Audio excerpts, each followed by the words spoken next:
बबन पान महंगा होता है? 30,000 40,000 मिलेंगे। साल का आपका 4 लाख से ऊपर की हो गई। कोस्टल इलाका है तो यहाँ पर वैसे ही काफी नमी रहती है और इसका टेस्ट लाइट होता है, उतना हार्ड टेस्ट नहीं होता है। आपको हल्का महसूस होगा और पत्ता भी उसका चिकना और हल्का ही होता है। किसी समस्या का हल ढूंढना होता था तो पान पर चर्चा होती थी। ये पान खाने में जितना स्ट्रॉन्ग लगता है, इसकी खेती उतनी ही नाजुक होती है। अगर किसी को मान देना है तो उसे पान खिलाइए।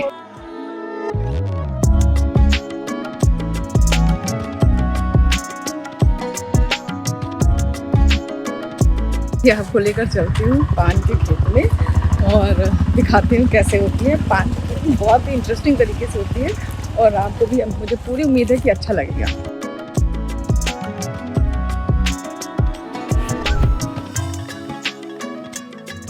धूप में चमकता ये पत्ता इतना नरम कि उंगलियों का दबाव भी सह न पाए, इतना पतला कि रोशनी इसके आर पार चली जाए। ये कोई आम पान नहीं है, ये उस खेती का सबसे नाजुक सबूत है जो खुले खेत में नहीं, छाया में जीती है। पुरी का पान सिर्फ एक पत्ता नहीं, ये एक पूरी कृषि संस्कृति है जो बाजार की हलचल से शुरू होकर खेत की खामोशी तक जाती है। आज हर जगह ट्रेंड की बात होती है, कॉफी, मोका, एनर्जी ड्रिंक्स और वाइब्स की, लेकिन इंडिया का क्लासिक है पान। जी हाँ, पान सिर्फ खाने की चीज़ नहीं है बल्कि अपने आप में एक जेस्चर है। तो आज मैं आपको बताऊंगी इसी इंडिया के ट्रेडिशन के बारे में, पान की खेती के बारे में। ये पान खाने में जितना स्ट्रॉन्ग लगता है, इसकी खेती उतनी ही नाजुक होती है। और देखिए, आप जो मेरे पीछे स्ट्रक्चर देख रहे हैं, ये बरौज है, बरज ही बोलते हैं शायद इसको यहाँ पर पुरी में। मैं पुरी में हूँ और ये एक ऐसी डंडियाँ लगाई जाती हैं, इसमें भूसे का इस्तेमाल होता है, पराली का इस्तेमाल होता है और ये बेल है, लताएं हैं पान की जो धीरे धीरे ऊपर चढ़ती हैं और एक माइक्रो क्लाइमेट यहाँ पर बनाने की कोशिश की जाती है, यानी नमी बनी रहे, क्योंकि ये बहुत ही धैर्य और बहुत ही स्लो ग्रोथ वाली ये लता है, ये बेल है और इसके एक भी पत्ते में अगर निशान आ गया तो नुकसान हो जाएगा, इसका दाम घट जाएगा। तो आज मैं आपको बताऊंगी इसी पान की खेती के बारे में और ख़ास तौर पर पुरी में आई हूँ क्योंकि पुरी का पान अपने आप में बहुत ख़ास है। क्यों ख़ास है ये जानने के लिए आपको मेरे साथ रहना होगा। बाजार में बड़े टोकरों में सजा हरा भरा पान देखने में जितना साधारण लगता है, उसकी खेती उतनी ही नाजुक और विज्ञान आधारित है। 10 रुपए में बिकने वाला एक पत्ता दरअसल महीनों की देखभाल का परिणाम होता है। पान कितने का एक? 10 रुपए का एक। अच्छा। पान की खेती जमीन पर नहीं, छाया में होती है, इसीलिए यहाँ बैरोज बनाए जाते हैं। बांस, लकड़ी, सूखी घास और पत्तों से बने ऐसे ढांचे जो पान की लताओं को सीधी धूप से बचाते हैं और अंदर एक नम, ठंडा और नियंत्रित माहौल बनाते हैं। इन बैरोजों के भीतर बहुत संकरी सी क्यारियां बनाई जाती हैं, ऐसे रास्ते जहाँ एक समय पर एक ही व्यक्ति निकल सकता है ताकि लताओं को छुए बिना देखभाल हो सके। ये बरोज है जिसमें नेट भी इस्तेमाल होता है और इसमें बांस की डंडियां भी इस्तेमाल होती हैं, इसमें भूसा भी, कहीं कहीं पराली का भी इस्तेमाल किया जाता है और ताकि ये नमी को यहाँ पर बरकरार रखे, पूरी नमी बनी रहे और जो धूप है, हार्श धूप है, उससे इसकी फसल के, इसके पत्तों को बचाया जा सके, जले ना। पान की बेल तेज धूप सहन नहीं कर पाती, ज्यादा गर्मी पत्ते जला देती है और नमी की कमी लताओं को सुखा देती है। इसीलिए किसान रोज मिट्टी चढ़ाते हैं, नमी संभालते हैं और हर पत्ते पर नजर रखते हैं।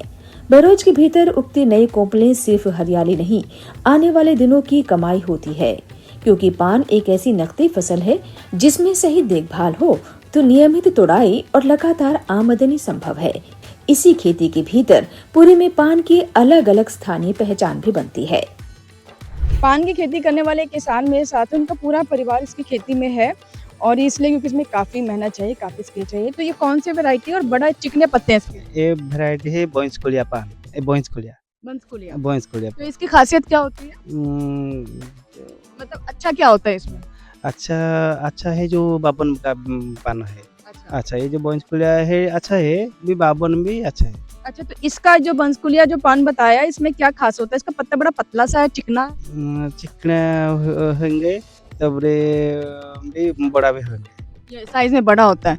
तो इसकी दुकान में एक पान की कीमत 2 रुपए एक पान के, 2 रुपए भी अभी मार्केट है, 2 रुपए जाएंगे। बैंचा कोलिया, जो रोजमर्रा के इस्तेमाल का संतुलित और स्थिर पान माना जाता है।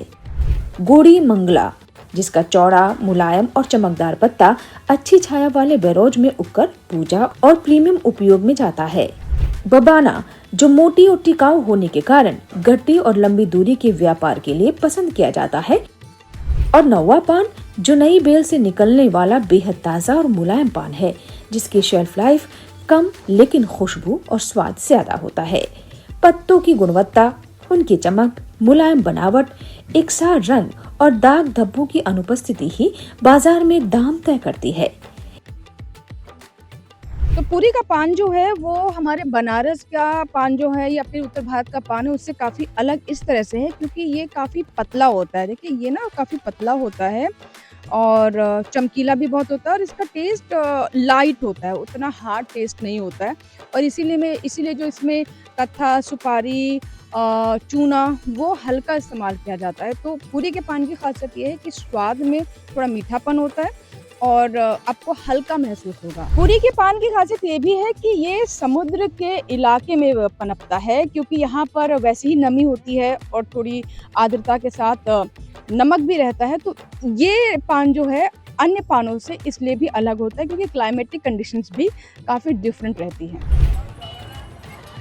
इसी पान का धार्मिक महत्व भी है। पुरी में भगवान को अर्पित किए जाने वाले तांबूल में पान एक पवित्र प्रतीक माना जाता है और यही वजह है कि इसकी शुद्धता और चयन पर विशेष ध्यान दिया जाता है। खेत के भीतर किसान बताते हैं कि यहाँ खेती मौसम के साथ लगातार जूझती है। ज्यादा बारिश, ज्यादा धूप या हवा सब जोखिम है।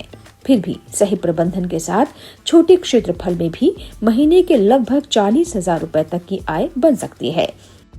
तो एक महीने में कितनी कमाई हो जाती है पान से? वो 40,000। 40,000 मतलब साल का 4 लाख से ऊपर आपका कमा लेते हैं। 40,000 अच्छा, तो ये पहले से पान की डिमांड घटी है बढ़ रही है? नहीं, बढ़ रहे हैं। बढ़ रही है। तो कहाँ कहाँ जाता है आपका पान? तो जे पुरी मार्केट जाए, तबरे बालेश्वर, भद्रक सब मार्केट जाएंगे। तो मंदिरों में भी पान जाता है आपका? हाँ, मंदिर से पान नहीं जाएंगे, वो दूसरे पान मंदिर जाएंगे। अच्छा ठीक, तो वो दूसरी तरह से उनको गाया जाता है। और आपकी पत्नी भी इसमें मदद करती है? हाँ हाँ। इस पूरी प्रक्रिया में महिलाओं की भूमिका भी बेहद खास है। पत्तों की छंटाई, गड्डियां बनाना, पान लगाना और ग्राहकों तक पहुंचाने तक। सास बहू की जोड़ी जब पान खिलाती है तो वो सिर्फ स्वाद नहीं, इस खेती की पारंपरिक विरासत को भी दिखाती है। सुषमा जी ने मुझे ये पान ऑफर किया है और देखिए मुझसे इन्होंने पूछा कि आप क्या लेंगे, ठंडा, चाय, कॉफी। मैंने कहा नहीं, मैं पान की खेत में आऊँ तो मैं पान खाऊंगी। और हमारे यहाँ कहते भी हैं कि मान का पान, यानी अगर किसी को मान देना है तो उसे पान खिलाइए। इससे बड़ा सम्मान और क्या हो सकता है। खेत से निकलते समय किसान की पत्नी का मिश्री का शरबत पिलाना इस बात की याद दिलाता है कि यहाँ खेती केवल उत्पादन नहीं बल्कि रिश्तों और परंपरा से जुड़ा जीवन भी है। यही कारण है कि श्री जगन्नाथ मंदिर की परंपरा और पान की खेती दोनों एक ही सांस्कृतिक धारा में जुड़ी दिखाई देती है।